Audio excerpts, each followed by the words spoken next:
Halo semuanya, dan selamat datang di pembahasan kita kali ini. Pernah nggak sih kalian ngebayangin gimana pesawat terbang, mobil, atau bahkan panci di dapur kalian itu bisa tersambung dengan sangat kuat? Kita sering lihat barang-barang ini, tapi jarang sadar ada kekuatan tak terlihat yang mengikat logam-logam itu jadi satu kesatuan.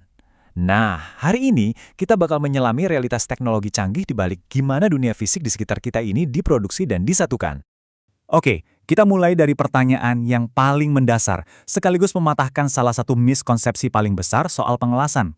Kalau dengar kata las, kebanyakan dari kita pasti langsung kepikiran sama percikan api yang silau, panas yang ekstrim buat ngelelehin baja, dan cairan logam yang menyatu kan? Tapi coba bayangin, gimana kalau logam padat itu sebenarnya bisa menyatu secara permanen tanpa perlu setetes pun logam cair? Ini yang namanya perubahan paradigma yang masif. Di satu sisi, kita punya konsep lama, yaitu pengelasan fusi, di mana kita mutlak butuh logam yang mencair. Harus ada fase cairnya. Tapi di sisi lain, kita melangkah ke masa depannya dunia manufaktur, pengelasan solid state atau keadaan padat. Di sini, penggabungan material terjadi dengan nilai 0 fase cair. Beneran 0, nggak ada yang dilelehkan sama sekali. Kita murni mengandalkan hukum fisika untuk menciptakan ikatan permanen. Nah, di sesi kali ini dia peta perjalanan kita. Kita bakal bahas 4 kekuatan mekanis dan fisik utama yang bikin ini semua terjadi. Mulai dari tekanan ekstrim, getaran, putaran, sampai sengatan listrik. Masuk ke bagian pertama kita, melampaui pencairan melalui pengelasan solid state. Mari kita letakkan dasar pemahaman tentang gimana dua potong logam bisa jadi satu tanpa harus berubah jadi cairan.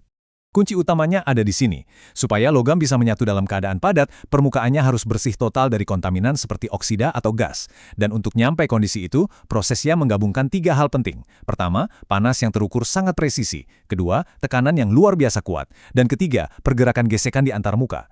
Dengan mengkombinasikan 3 hal ini, kita seolah-olah memaksa atom-atom logam buat saling berbagi elektron melintasi batasan logam yang seutuhnya masih padat. Sekarang kita lanjut ke bagian kedua. Kita bahas soal tekanan ekstrim. Spesifiknya, proses yang dinamakan roll bonding. Di sini, kita bakal lihat gimana tekanan super kuat itu mengambil alih peran panas. Coba perhatiin deh, ngelihat hukum fisika ini beneran diterapin di dunia nyata tuh keren banget. Logam pelapis dan logam dasar dilewatkan di antara silinder roll yang punya tekanan super tinggi.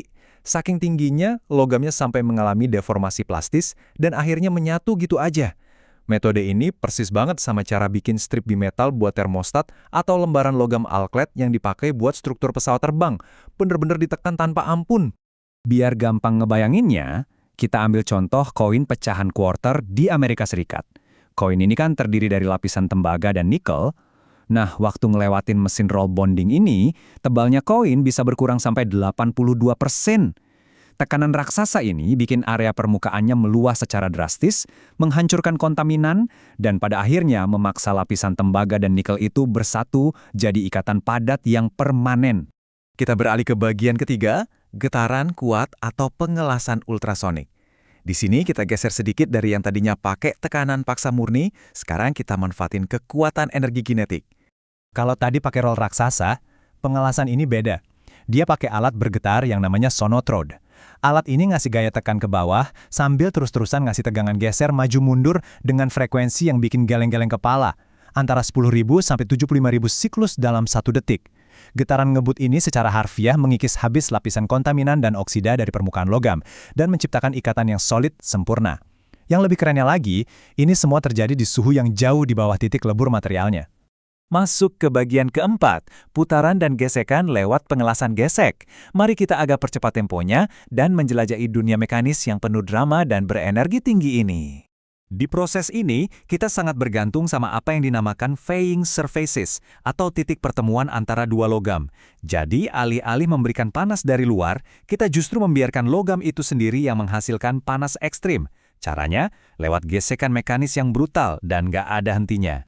Timing di proses ini tuh diatur dengan sangat sempurna. Coba bayangin, kalian muter satu komponen silinder secepat mungkin, terus kalian tabrakin ke komponen kedua yang posisinya diam. Pas panasnya udah mencapai puncak, kalian injak rem dadakan buat menghentikan putaran, dan di saat yang bersamaan, kalian kasih dorongan tekanan yang luar biasa kuat. Tekanan akhir inilah yang memaksa logam menyatu dengan ikatan yang mustahil buat dipisahin. Nah, garis waktu di sini memperlihatkan kejadian itu dengan presisi yang brilian.